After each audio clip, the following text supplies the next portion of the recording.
Ano kasi? Baby, I can rock it to you. Oh. Yung sayo. Boom, boom, boom. Let's go back to life.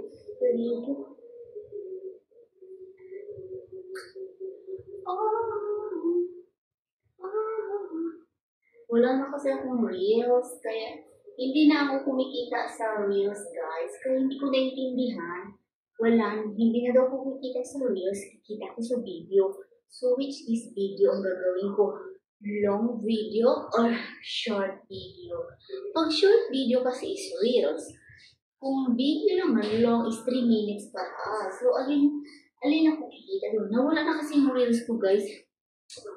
Wala na siyang, hindi na kumikita sa earnings. Wala akong earnings doon. So, iniisip ko, magpo-post ng long video. And then, paano yun?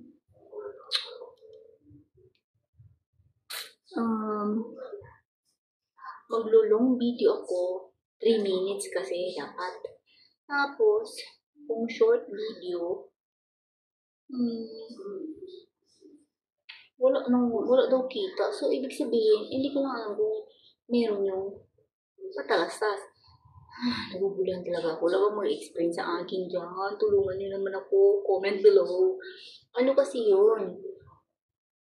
Sinasabi nila mag-post ka ng 15 seconds pataas.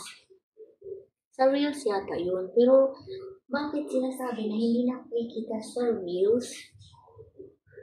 Nakikita ko sa video. So, ano yun?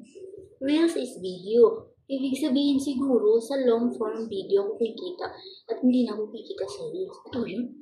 Yung bang 3-in-1 content monetization. So, hindi ko talaga nag-gets. Hindi ko maintindihan. Kasi nga, wala akong isip. Wala akong utak. So, ano yun?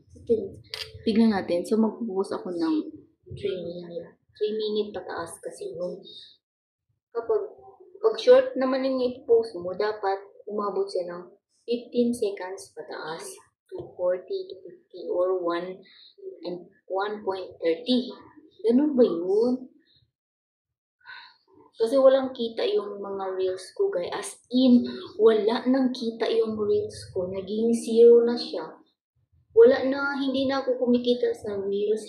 0, 0, 0 na lang siya. Hindi ko alam kung bakit. Ano rin. Samantalang dati, kumikita ako ng 1.3, minsan may $2, minsan $1 mahigit, minsan naman may 50 cents, meron naman 80 cents, meron naman 0.01.